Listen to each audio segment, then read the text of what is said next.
My name is Debbie Reynolds. They call me the Data Diva. Today I want to talk about data privacy and data deletion. So, first of all, with data privacy laws and regulations, a lot of those laws do things that are different than companies have been accustomed to. Probably three of those things are some of these privacy regulations or data protection regulations ask companies to delete data of individuals, whether it's by request or maybe data has aged out in some way. In Europe, and especially in the EU, they have regulations like the General Data Protection Regulation that gives people the right to be forgotten.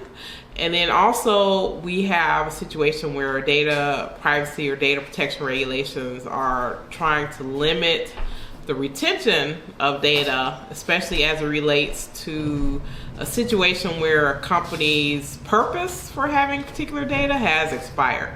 So because of those three things, it has created a confusing environment for companies.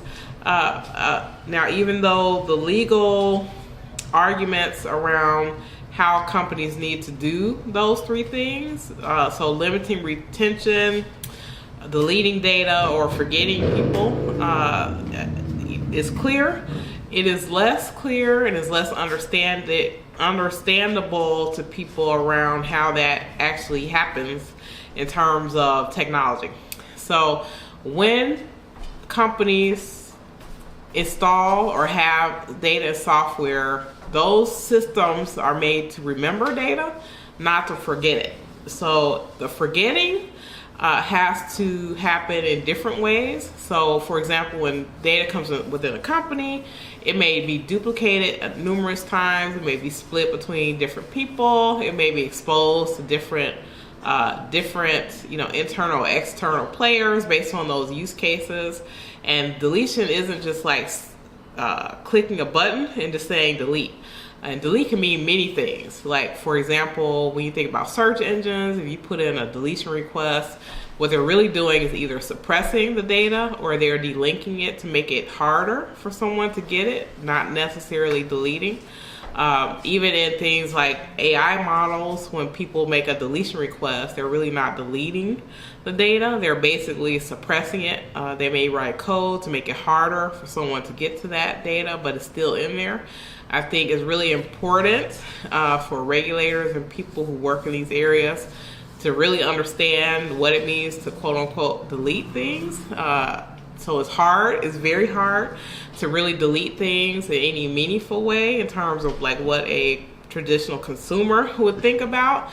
But there are ways to try to minimize risk, minimize harm, whether that be anonymization, whether that be fragmenting things in ways where it cannot be meaningfully like put together and used against people, maybe making that data less available, again, in terms of that type of data suppression.